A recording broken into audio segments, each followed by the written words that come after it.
Hello everybody, welcome to Walls Wheels and welcome back to yet another walk around video, and in this particular walk around video we are focusing on a 2019 Peugeot 208 GT line.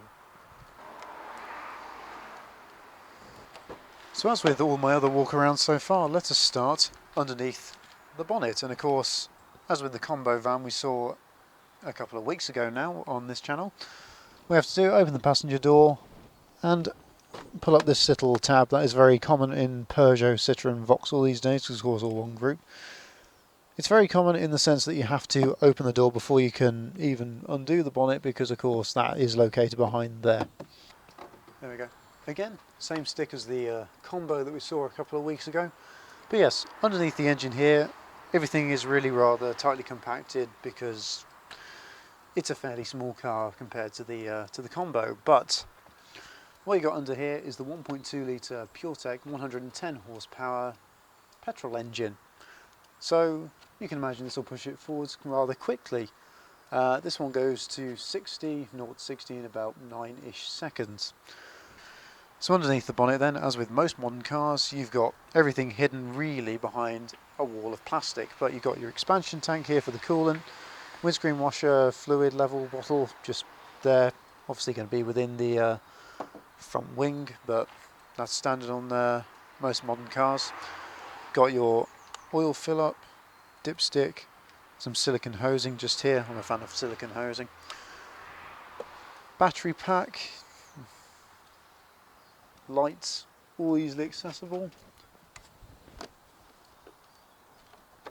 In fact, they actually use the same cap system as the combo. Again, I'm going to keep referring to that. That there is your brake fluid top up, so if you ever need to put more brake fluid in it, that's it. This particular engine is the 1.2 litre 110 horsepower Puretech 3-cylinder turbo unit, which should hopefully get you to 60 in a rather reasonable 9 seconds.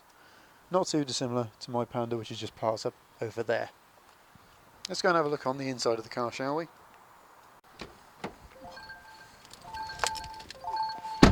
So moving on inside the car then, what have we got? Let's start with the driver's door, shall we?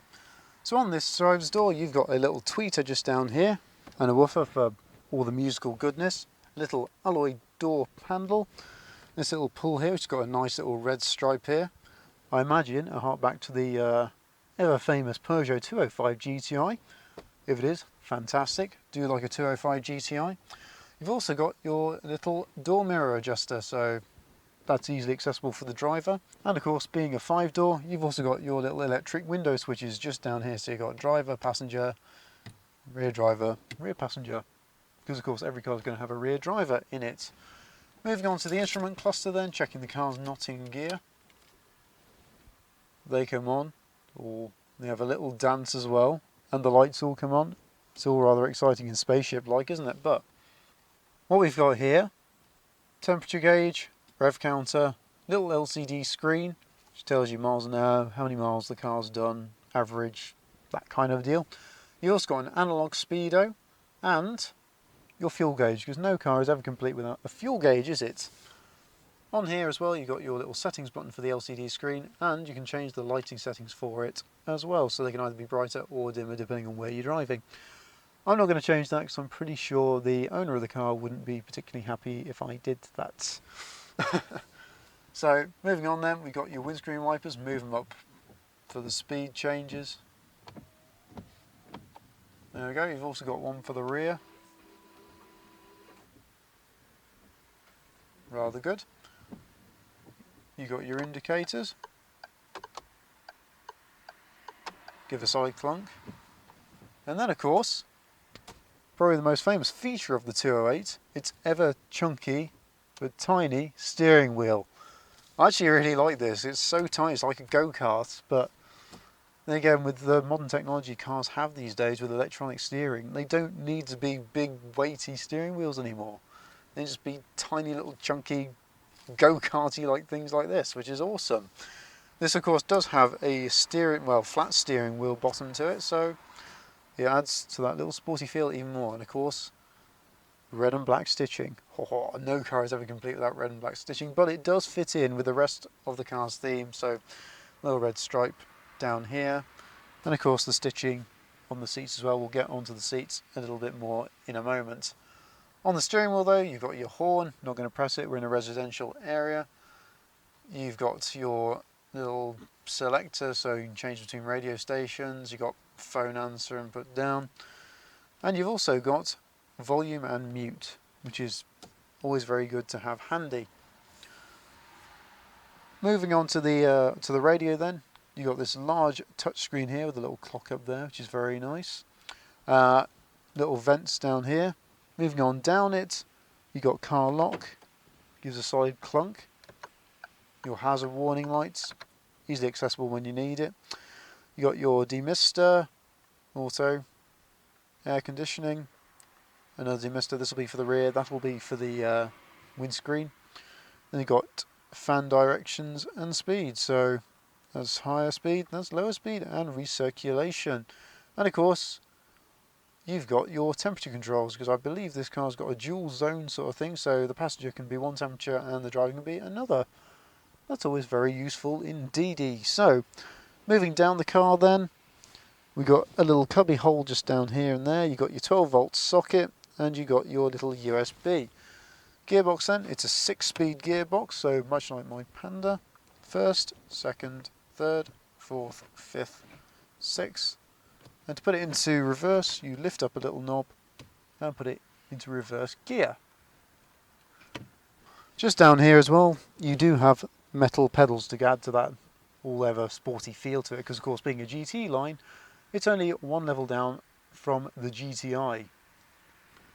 Bit more economical, but probably just as fun. Moving on to the more practical side of the 208 GT line. Having a look at this, you'd think, that's got quite a large glove box now, doesn't it? But open it up and be prepared for disappointment, because it's really not. You can keep gloves in there, because I mean, obviously I can get my hand in there. A glove's only the size of a hand, isn't it, basically? But yeah, you can only keep a glove in there or two, and it's not very good, really, is it?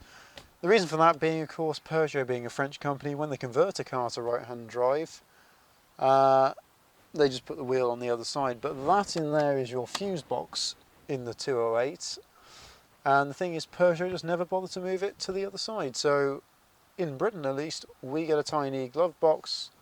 Everywhere else that's left-hand drive, they get a reasonable sized glove box, because of course all this space isn't actually used in left-hand drive models. So thanks, Peugeot.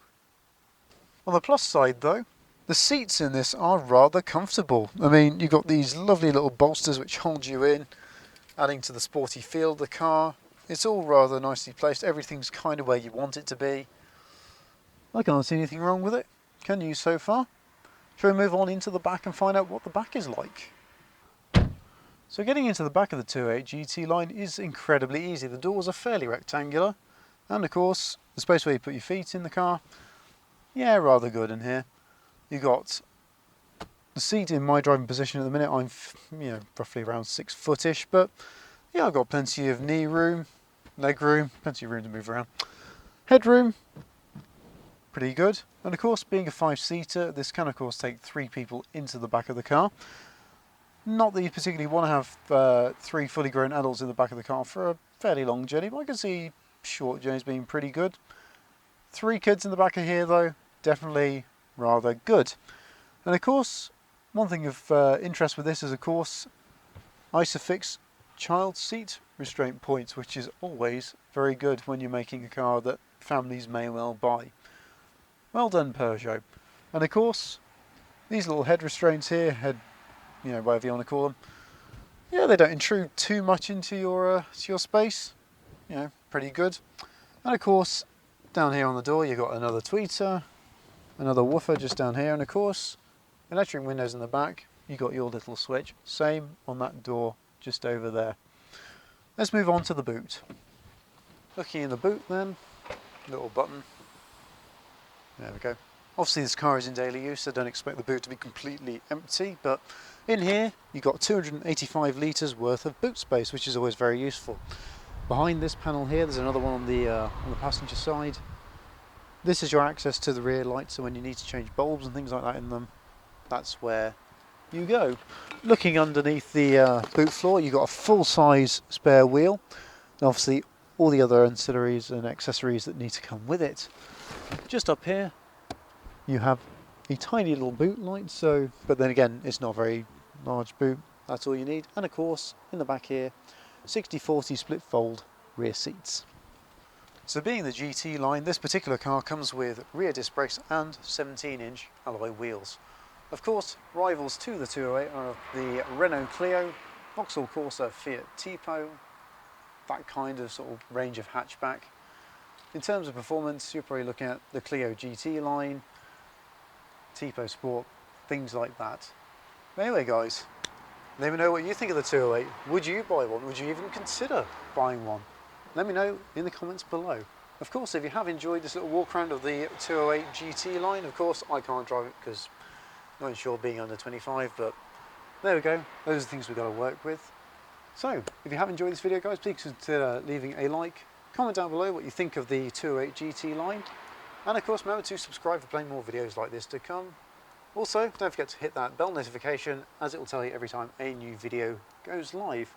Thank you very much to Chris for letting me have a walk around of his lovely 208 GT line today.